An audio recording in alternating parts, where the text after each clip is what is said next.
What is good, y'all? Welcome back to the airport. Welcome back to a brand new video. We are here and we are back with a brand new preview, brand new game 2 of the NBA season. Eastern Conference Finals rematch against the Boston Celtics. Could not be more excited for this game. Tonight at 7:30 is game 2 on ESPN, nationally televised. Not just Heat fans, not just Celtics fans, but the whole NBA world is going to be tuning into this game because it is a big game. Two contenders in the East.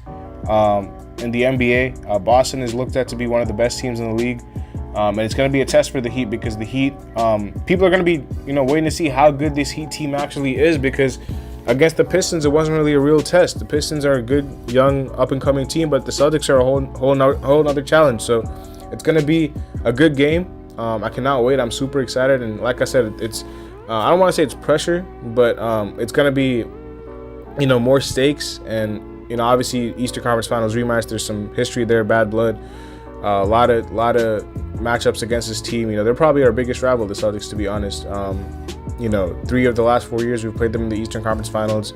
Obviously in the Big Three era, we played them a couple of times in the Eastern Conference Finals as well. It's gonna be a very, very good game in Boston as well, so it's going to be on the road. So I could not be more excited because it's a challenge, and the Heat always love a challenge. I cannot be more hyped. And let's get right into it, man. Before we do, leave a like, subscribe if you guys are new, turn on post notifications, join the Discord Q&A episode, so ask as many questions as you guys would like to in the comment section.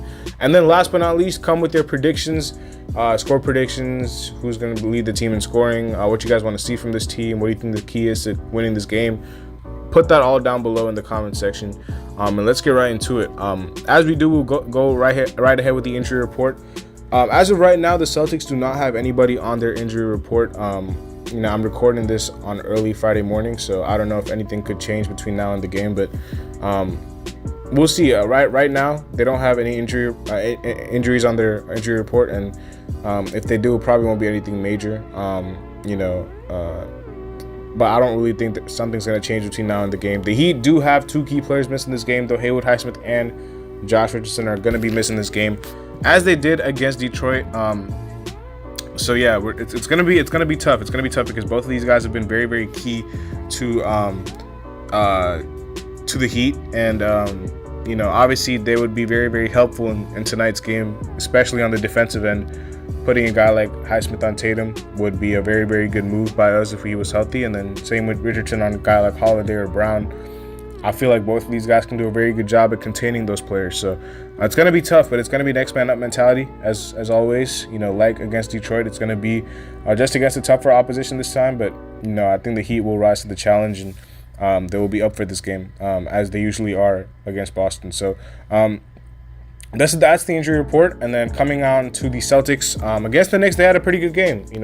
Mostly shine on the defensive end, but offensively put up 48% from the field, 31% from 3 on almost 40 attempts. Only had 18 assists. It's pretty surprising. That's why I put that down there. And then Tatum and Porzingis both had 30 pieces. Tatum had 34, Porzingis had 30.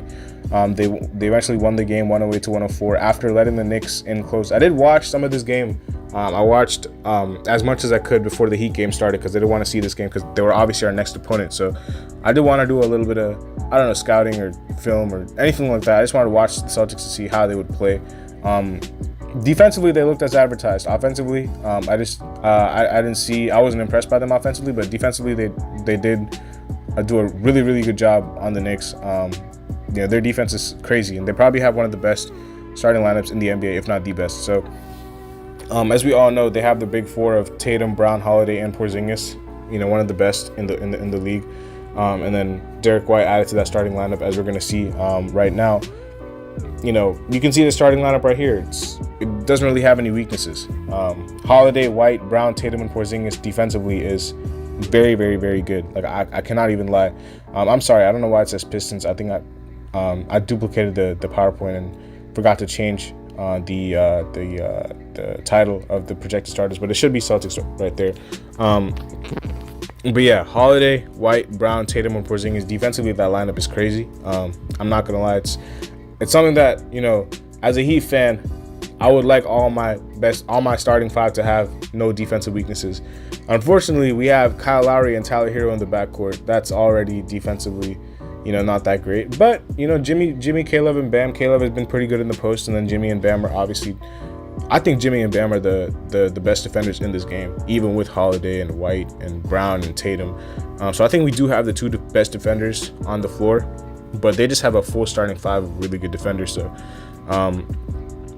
and then like the Heat, I think they're gonna roll out the same five. I did express my concern or dislike with starting Lowry in the last game, but again, who else are you gonna start? Like Richardson is out, and then you're not gonna start Drew Smith. So Lowry's probably gonna be the one to start this game, and same with Caleb. Like you could try to experiment and go with Caleb or someone like that, but let's be honest, it's gonna be Kevin Love. Caleb is not 100%, and then obviously Highsmith is out, so that's probably gonna be the same starting five.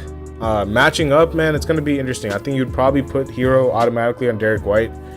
Put our worst defender on their worst offensive player, and then you probably have Lowry and Holiday match up. I think Lowry can hold his own against Holiday. Holiday's not really quick or anything like that. He's just crafty, and Lowry's crafty himself. I'm not gonna lie. He's not really good at many things, but he is a crafty defender. So against Holiday, I feel like I don't think that's as big of a mismatch as people might think it is, because Holiday is not like some explosive guy or doesn't have like a bunch of bursts to his game. He's not like Jaden Ivey or Cade Cunningham where they're just going downhill. Holiday takes a lot of jumpers, and he can get to the rim, but he's more of a IQ player rather than skill and power and all that stuff. So I feel like if you're putting Lowry on Holiday, I think you'll be okay. Hero on White, White really just takes a lot of threes for them because they have a lot of scorers already, and then can put the ball on the floor at times, but he's more of a do-it-all guy. Makes really his value on the defensive end.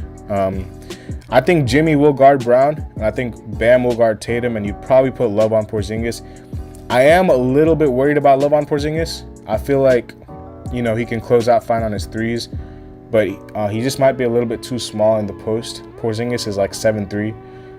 So Love is going to have to do a good job on him. We don't really have anybody else. Like, you're not going to put Bam on Porzingis because who's going to guard Tatum? You know what I'm saying? So I think those will be the matchups. And as far as the Celtics are concerned, I mean, they have a good defender at every position. They would probably put Holiday on Hero. They would probably put Brown or Tatum on Jimmy. Or what they could do is put White on Hero and put Holiday on Jimmy. But the last time Drew and Jimmy matched up, what happened. So I don't recommend the Celtics to do that, but obviously, hey, Mazzulla can run out whatever he wants to. They probably would put a guy like Tatum on Bam and Porzingis on Love. They've always tried to go small on Bam. I remember they were doing it with Grant Williams and all that stuff. I think they will probably put Porzingis on Love. If they put Porzingis on Bam, I think Bam's going to take him off the dribble every time. Porzingis is just too slow for him.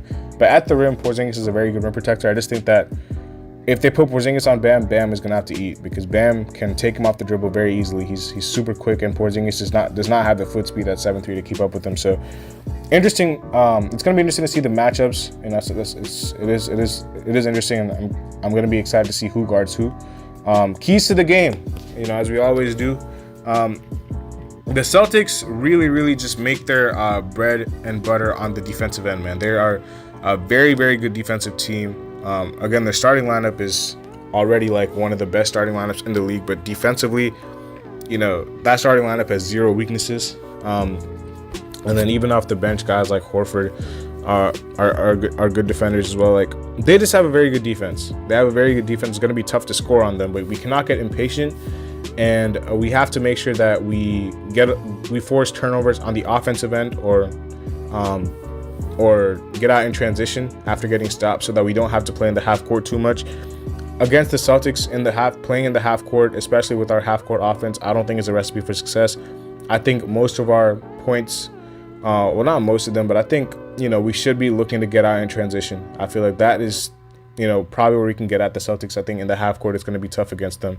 But that's when you have individual guys like Jimmy and Hero and Bam who can all step up. So I'm looking to see all of them step up. The bench, man, the Celtics bench is not deep. It's not deep at all. That's their biggest weakness, in my opinion. I just don't think they have a deep bench at all. Apart from Horford, I think against the Knicks, they rolled out Hauser, Horford, Pritchard, and Cornette. That bench is terrible. Like, let's just be honest. Like, it's not a good bench. So I think the Heat bench can really take an advantage here. Second unit played really well against Detroit. I'm looking to see the same against Boston, if not even better. Yeah, I think our bench can go. I think our bench can outplay them. And even if their starters outplay our starters, I feel like the bench can really close that gap. I feel like, you know, they have a weakness with their second unit, and I feel like we can exploit that. As we all know, Jaylen Brown, you know, against the Heat has struggled. And, you know, we have to make sure that him and White are the ones putting the ball on the floor and trying to make decisions. Tatum and Holiday are very smart decision makers. They make the right pass. They can get to get to the rim, and if somebody's open, they'll find them. Brown likes to drive in traffic. He's not that type of player where he's a driver. He's not the best ball handler. We all know he cannot really go left. We have to make sure he's the one with the ball in his hands instead of Tatum. Tatum, Tatum can beat us if he's making the decisions for them, because he's one of the best players in the league. Brown and White, if we force these two to make decisions and try to create offense for them, it's going to be tough for them, because, you know, Brown and White are not that good at doing that. You know, they're more jump shooters than they are ball handlers or decision makers. Porzingis at 30 against the Knicks. You know, we cannot let Porzingis have 30, especially with Tatum having 30 as well. Tatum is going to get his. He's going to get his 20 plus, 25 plus. We have to make sure that Porzingis is contained, because if Tatum has over 25 and you have another guy with over 25 as well, it's going to be tough to beat this team. Holiday and Brown, I think we can do a good job, you know, keeping them in check. Holiday might hit some tough contested threes, and then Brown, same here. But I feel like we'll do a good job on those two. I feel like Tatum, no matter who we put on him, Tatum is just a very good offensive player where we can make it tough on him, but he will get his 20 or 25 plus. Porzingis is the X factor. You cannot let Porzingis have 30. We cannot. You know, we cannot do what the Knicks did and let Porzingis dominate. And then speaking of Porzingis, you know, the Celtics are just not that good on the glass. Their bigs, apart from Porzingis, aren't the best. You know, they don't have rebounders on their team. Even Porzingis has been criticized for his rebounding at 7-3. Horford is not a good rebounder, and then Cornet, same here. So I feel like we can attack them on the glass if we do play physical with them in the paint. I feel like we can get at them. Porzingis is a good rim protector, but second chance points, I am looking for the Heat to get offensive rebounds in this game. Crash the glass, run out in transition. I think those are the two main keys to winning this game. The zone. Is this the game to bring the zone out? The Celtics don't really have shooting on their team like they did last year or in years past. Hauser is an intriguing shooter. He hasn't really gotten minutes. I've watched him play out of Virginia. He's a good shooter, similar to how Duncan Robinson plays, but again, he's untested, he's unproven. Apart from him and Pritchard, I don't really see any shooting on this team that is very scary. Apart from guys who can create shots off the dribble like Tatum and Brown, Holiday, these guys can all create shots off the dribble. But as far as spotting up, I'm doing a softer closeout on Derek White or softer closeout on Horford. You know, these guys do not scare me from three. So, you know, the zone could be key. We could limit their drives. We could limit their paint opportunities. Yeah, we would be scrambling to close out, but against a team that doesn't really have that many shooters and that much shooting, it's going to be, I think, a lot easier than against a team that does. So the zone, is this the game that Spo brings out the zone? We'll have to see. And the last thing that we're going to be talking about is Bam. This is the game for Bam to be aggressive. Like I said, it all ties into a lot of the points that I talked about. You know, I feel like Porzingis cannot really stop Bam, and neither can Tatum.